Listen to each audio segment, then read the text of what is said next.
Hello to anyone who gives this a watch. I guess you probably saw below. My name is Cole Aspen Knight, and some of you may have leaked over here from the Boss Nasty Gaming channel, which is where we host Two Guys One Game, the show I do with my buddy Ethan.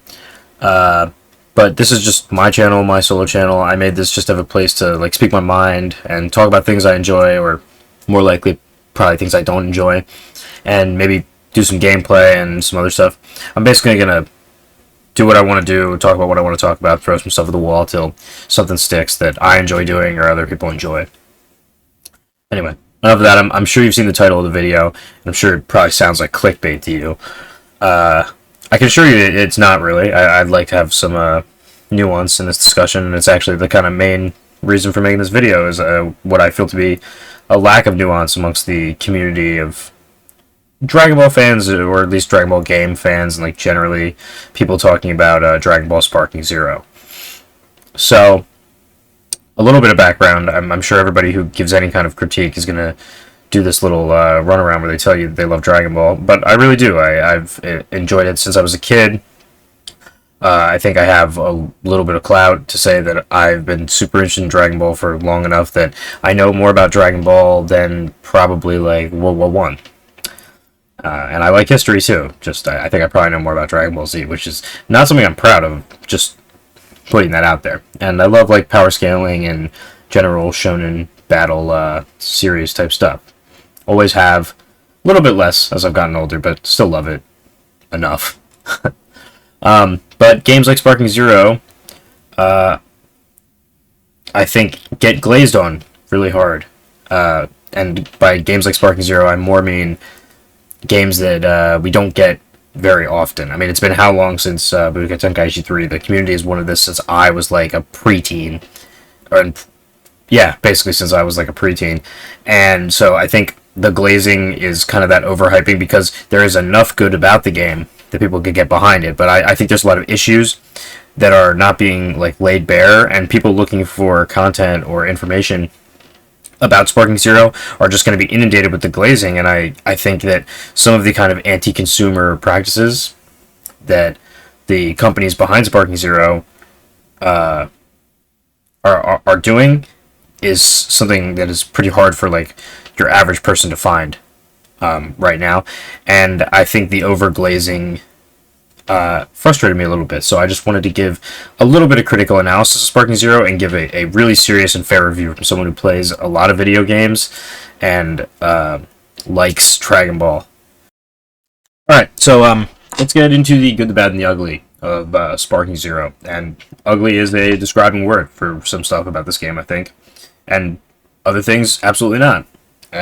So, yeah, let's just go over positives first. I mean, positives, I was also super hyped for the game. I want to preface all of it with that, and then the positives, right? I mean, it looks amazing. It is undeniable, and I'm gonna have footage in the background. Not all the footage in this video might be Sparking Zero, but a lot of it will be. It looks great. It's the best a Dragon Ball game may have ever looked. I don't know. I think I'm still partial to Fighters, but or Fighter Z, whichever it is. But I think Arc System Works does amazing work in general, and it's kind of a different thing. At least in a 3D fighter, it's the best Dragon Ball's ever looked. Absolutely. Stand out. In the battles, though, is the problem. Like in the fights. Everywhere else, not really. And that is where I started to kind of see the cracks. Just one more second about the good stuff, though. I also think the gameplay is really great, really snappy. You can get the hang of it easy, but there's mechanical depth to it. Like, all of that is great. And I don't think most people would deny that.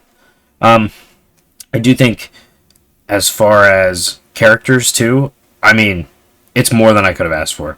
As for the people who's, like, the roster is the main point of, like, why they would or wouldn't buy something, if you're just, like, a roster person and you just want, like, as many characters as you can possibly have, yeah. Other than, I think, 16 of them are Goku. Yeah, it's a really good roster. No, and I'm kind of fucking around on that, too. Like, but it is just funny to me that, like, yeah, there's, 200 some characters in the game, and then however many are just Goku and Vegeta. But I digress on that. That's the good stuff, though. It is. There are very good things about the game.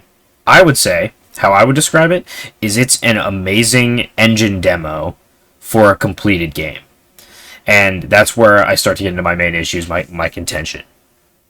I feel like, from my perspective, and I feel like there's other people who would agree, everything outside of the actual battles themselves is completely lacking.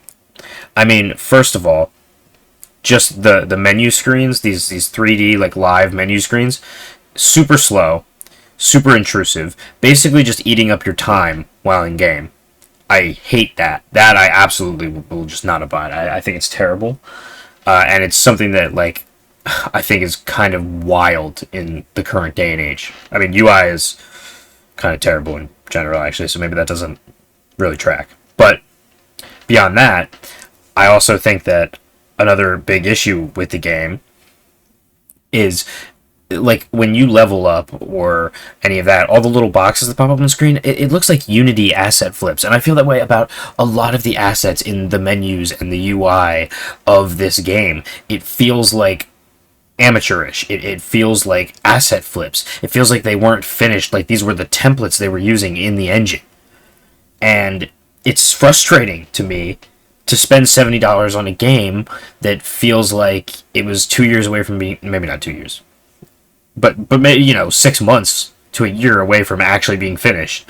The story mode is, and look, every Dragon Ball game under the sun has like some story that goes through the story of Dragon Ball Z at least. I'm not asking for the most in-depth version.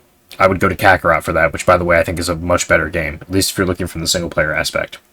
The single-player it's just like a little map that you follow around and do missions, and the cutscenes are so underwhelming, and they just, like, cut with this weird, like, they'll do, like, a manga, I don't know why I said like that, manga, like, color thing on the screen, and it's just, it feels so soulless to me, like, truly, and I hate to use the kind of like emotional words with it, but really it felt soulless in a lot of places, and I don't think that's necessarily a problem of like the people working on it. The people working on it, I think, were probably super passionate about Dragon Ball.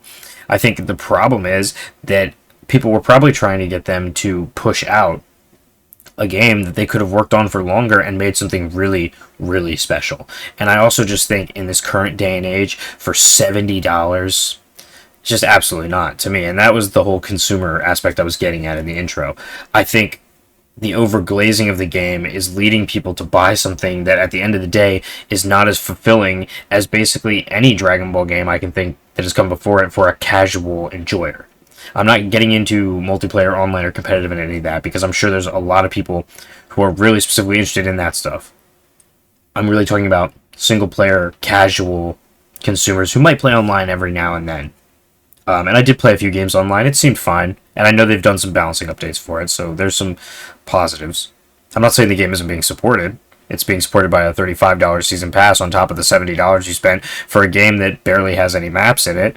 And I know that there was that guy before the game came out who was raging the community up because he was like really like being a hater on Sparking Zero.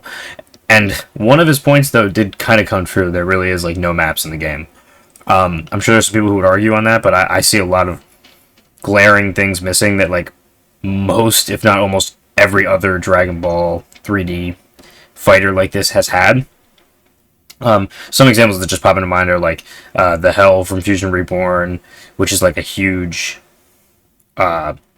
stage I think like people would want to see, and it just feels like most of the stages, instead of being more unique like that, are just kind of random wastelands, which you do need in a Dragon Ball game as well, but it just feels like the variety is not very fresh. And don't worry, I'm sure they'll add maps, for money.